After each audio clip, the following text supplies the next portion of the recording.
That's probably a little bit too laggy, I guess.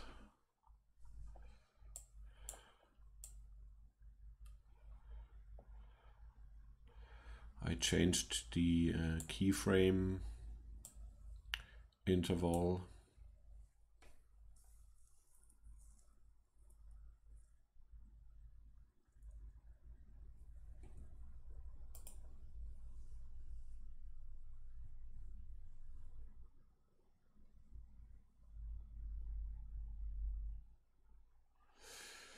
Yeah.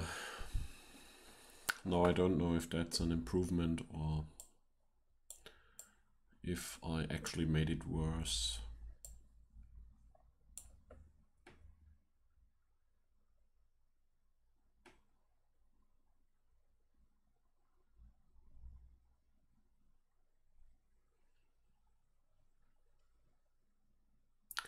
But it looks like at least the stream isn't dying completely, so I can probably work with this setup for at least a session, I guess.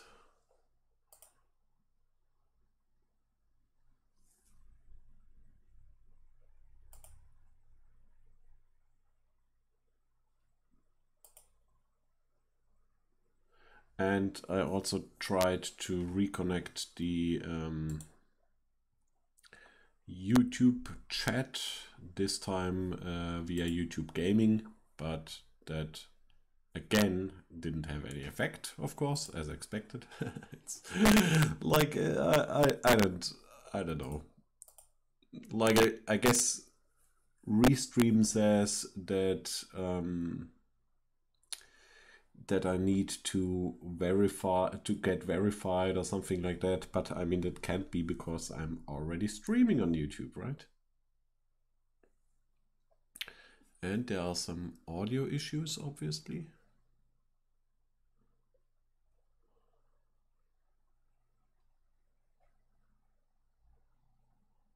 I wonder if that depends on the volume.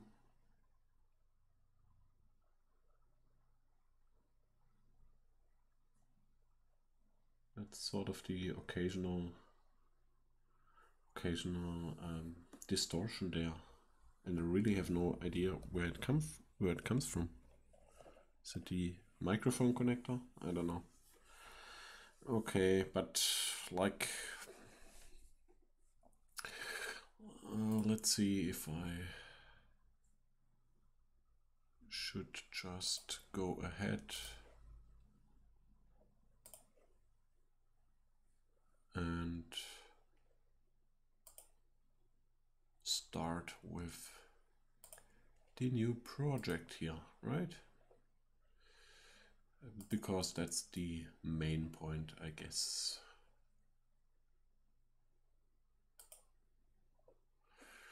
Okay, let's see how this goes.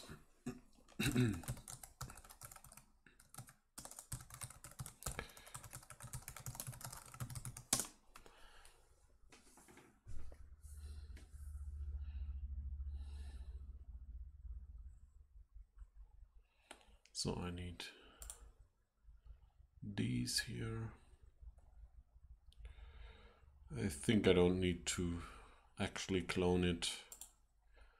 Usually I work with a normal download and then later clean it up and then copy it into an actual Git repository, clone from here, and only then commit it. I guess that's most of the time that's what I do. Okay, just get a copy, and I think I don't even need this browser window anymore. So let's extract it here.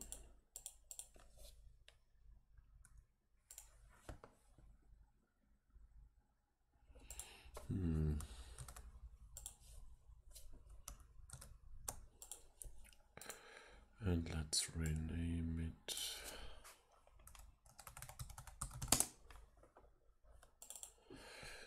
So setting up this project, I guess that will be some sort of more or less silent session for some time, because I need to do some renaming and stuff, and it's totally rather boring. So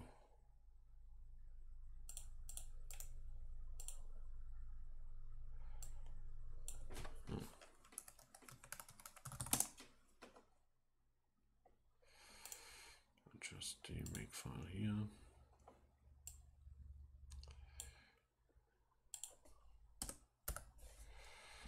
Concatenator, executor, and optimizer.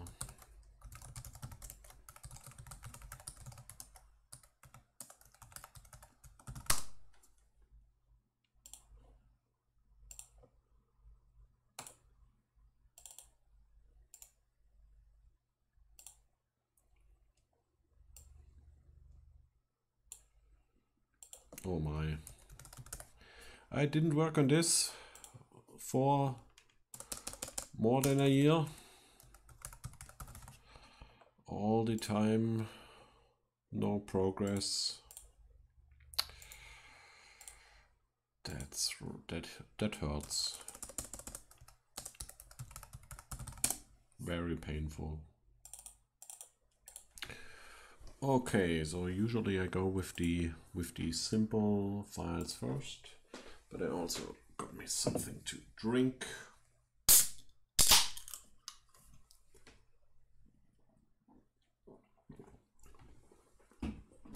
Okay.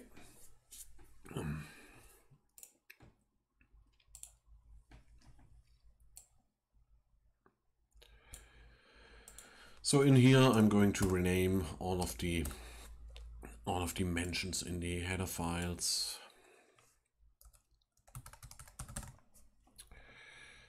And I'm a little bit careful to do it with a global replace, because there are some places where that's dangerous to do, because the naming conventions are a little bit different in some places for referencing files and similar stuff. But usually, what do I do with these dates? Do I leave them as they are? I think in such simple cases where I change nothing except renaming these, I guess they usually remain just as they are.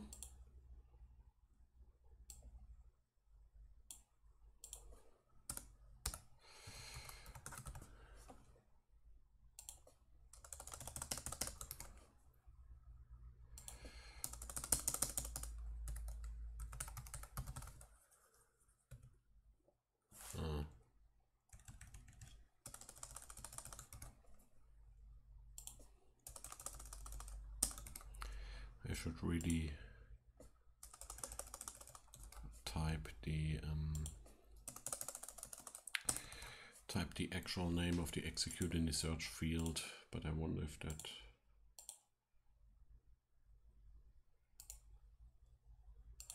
that survives the closing of the application.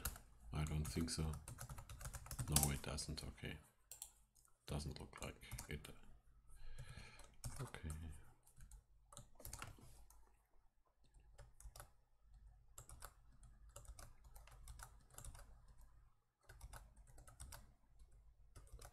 Like this boilerplate stuff, that's something I really need to generate or implement as a framework. But up to this point, I didn't invest the time to do so, and that's a big mistake, right? That would be really important, because there's some theory behind it. because it's supposed to be part of a sort of component or node-based capability infrastructure. So each of these nodes and their code would be componentized, compartmentalized, no, modularized into individual components or capabilities that can be called by an engine, and it would also be scriptable eventually. That's the idea behind it. So I think I did each of these just now. And let's continue with that one.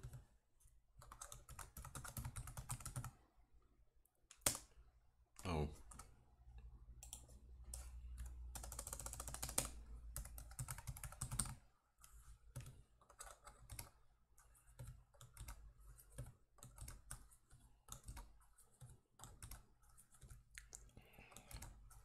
How did that one escape?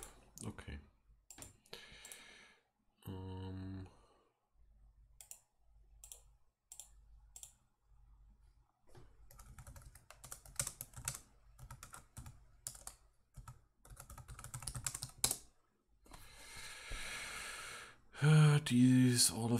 All of these occurrences are in the execute itself and in the language files, because those are the ones I didn't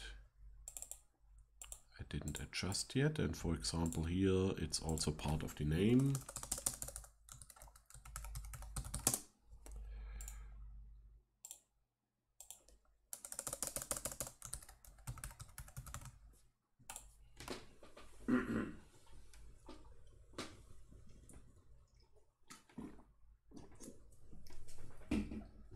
Okay.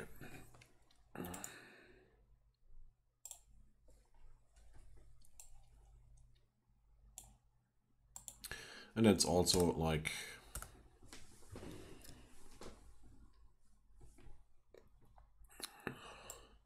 that's one of the aspects that slow development significantly down for me. That's my sort of insistence on translation, localization, and that is like a lot of work. But just because I do it, because like each of these tools are supposed to be standalone, so all translations need to come with the individual tool or component, and it means that I have to sort of come up with a lot of these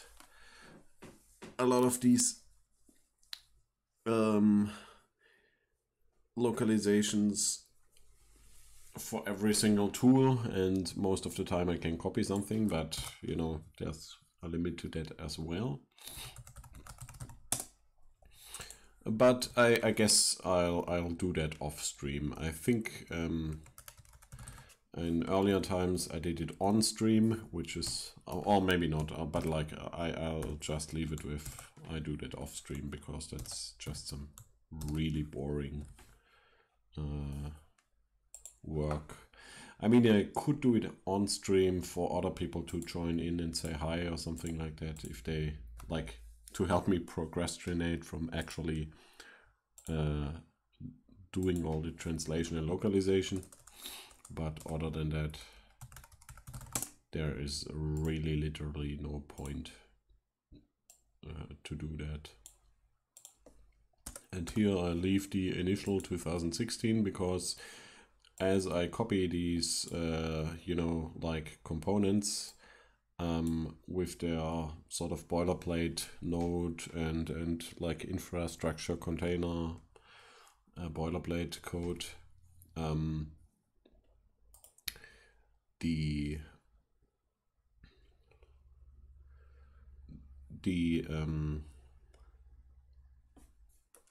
where was I going with that?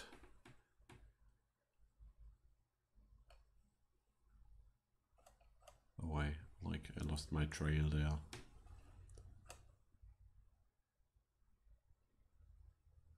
Oh, I really cannot. It's a little bit difficult because it's already late and I'm not too tired yet, but like not too much concentrated, can't really concentrate on it. And also what's pretty distracting is to hear myself in the ear from the stream monitor, from like my feedback loop here. That helps me to listen to myself to figure out if the stream disconnects or not.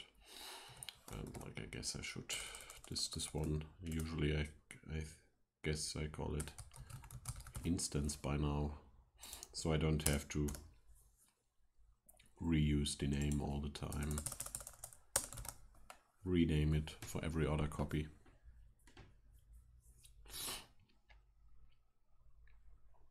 And theoretically, I could change this to hypertext systems. Why not? And I think in here, usually, I think I changed that one. So see, you have like in the copyright notice, there's some parts of it copyrighted, but like this file actually started out today as a separate entity as it is implemented now. Yeah, and here that's why I don't want to just replace for some minor little decisions.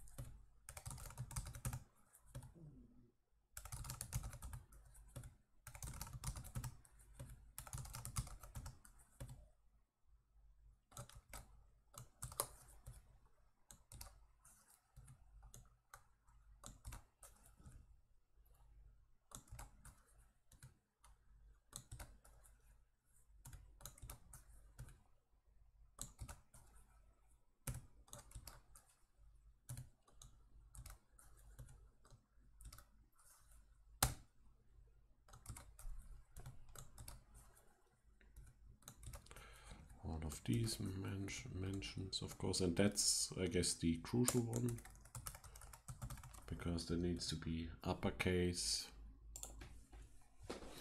Okay, and now I would like to build all of it.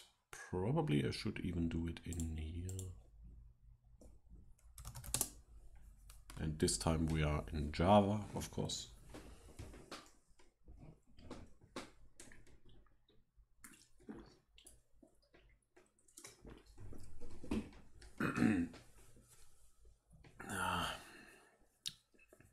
That's sort of slow.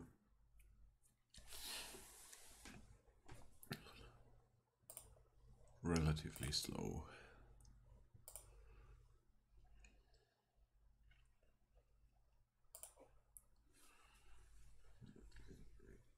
At least my processor load isn't entirely exploding and killing the stream, even with the 2 keyframe interval.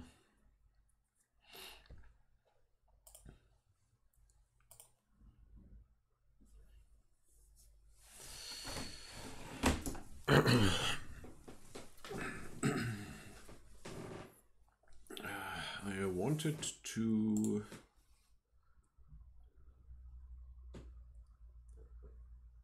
see if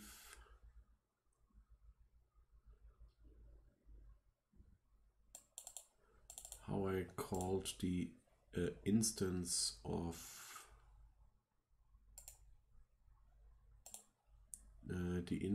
the class that's created.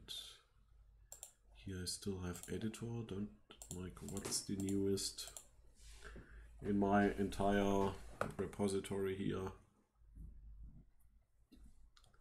What's sort of the newest component that makes use of the new naming convention for the instance. That's 2018. Oh yeah, that's pretty new instance. Yeah, okay. And the other ones, they still have editor and optimizer and whatnot, specific names, but that's bad. I'm getting rid of that. Okay, optimizer. Let's see. Okay, compiling it, completed. And I should be able to call it, and that probably has some bad effects. Like trying likely will have some, I mean, it won't do much. Just do the same as the instructions executor.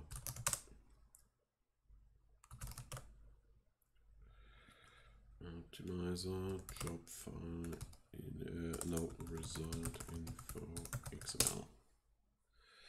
And of course the input file is missing. So now we are set up to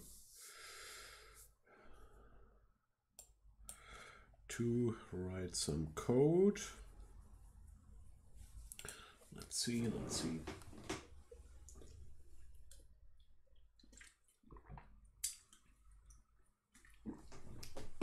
Okay. And now, like,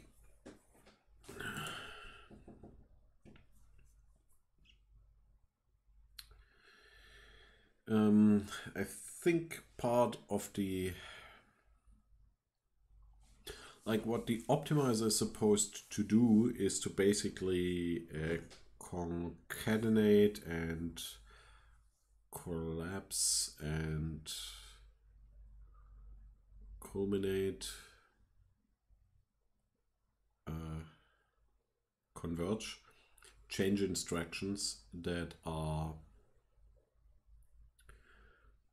that sort of to collapse them into the minimal amount of change instructions that are needed to get from one version to the next. And our version could be defined as every individual change instruction creates a new version, of course, or every character deleted or added by a change instruction could be considered to create a new version just as well. But like the idea here is that all of these, like I already have a change instructions concatenator that collapses subsequent instructions into a single one if they are adjacent, if they are like if there's no other no other characters in between or no precision jump, then they get collapsed into a single instruction. And now I want to between two versions not only concatenate those instructions that are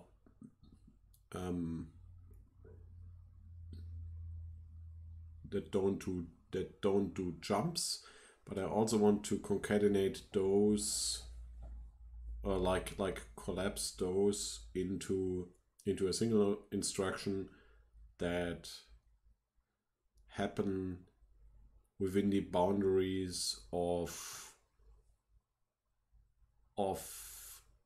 where a change instruction started and where it can end in terms of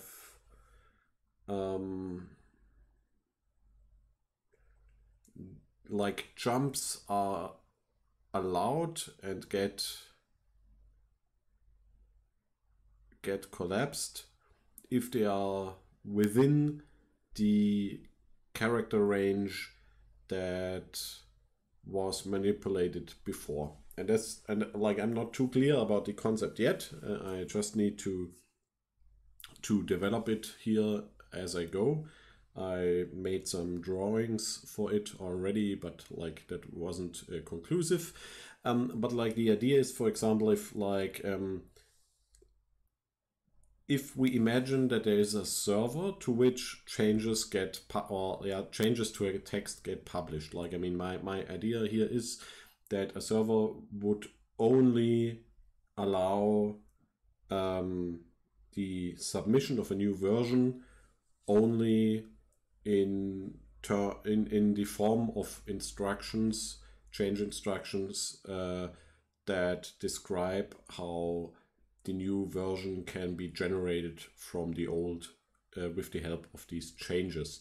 So it's not that we just like can send a new text file and we are like the old version is like in revision control, source code management is stored, and then like that's like the new version of the text, and via heuristical diff we can see what the changes are after the fact. We can see where the two versions differ, and they may be totally different from each other because the two file versions have nothing in common at all, but are just are totally different text published as another version of the initial one, and like all of the changes and their order and their type is basically lost.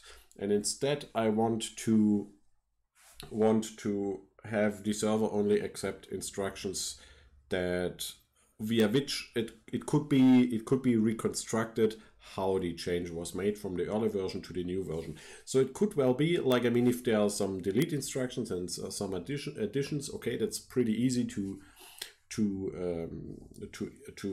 reflect them on the server side for the newest version, and also to reconstruct the history of how these instructions need to be executed to get to the new version, and to display this diff and difference. But if the text completely changes, the question is if all of the text was deleted at once and then a new text written, which is one option, or for example, a lot of small changes were made to the text until it also ended up completely rewritten, right?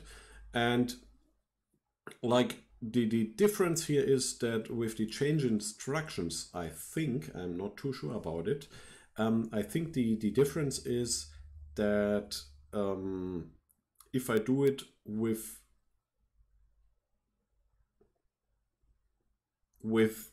change instructions in a optimized, collated, combined way, it makes a difference if either the user does all the removal instructions first and then a lot of additions, which is like the same as I described earlier, or if I remove a piece of text and replace it by a new one, and repeat that until I arrive at the new text. Because in the latter case, I wouldn't see in the change view that the entire text was removed and rewritten, but I would like retain all of these individual instructions, I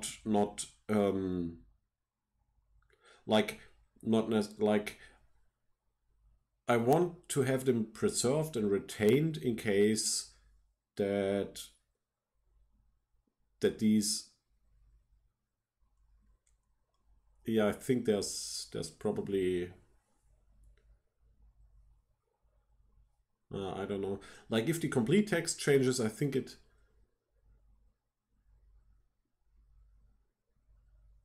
I'm not too sure about it. That's sort of difficult to describe in words and to make up the mind about it, how it could work. I wonder if it would still be collapsed into a version where it looks like everything was removed and rewritten from the first character again, because that's still the ideal optimized way to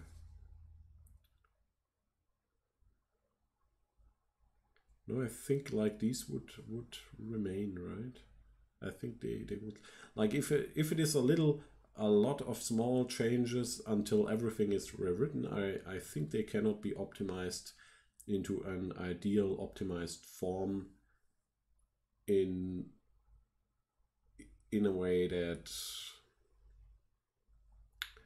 would have the result of everything removed and then added again. So like, okay, that's probably too much of speculation and theory. I guess I should just try and see how it works out. So at first I remove the output files because they are not needed anymore. That's something from the change instructions executor. So that means that I don't need individual output file versions anymore. So I can easily remove it everywhere and have to remove it from the program, which will lead to the situation that it won't compile anymore. But that's fine for now. I guess like all of the code needs to be commented out. Output file. Oh, I even have a getter for it. Okay, let's remove all of that. And of course, I guess I should leave that in because I will comment it out anyway. Yeah, I just need to make sure that it's not used in the class anymore. And if it is in the code, I will sort of comment all of that out anyway, right? And output directory, I don't think that I won't have one anymore. That will be an output file. Okay, let's see. Maybe I comment out everything from here because that's where the actual work is done, besides of the boilerplate code that I always need to write for such a tool or component in order to provide some services like the result file and stuff like that. And then for the output directory, I need to replace and rename it.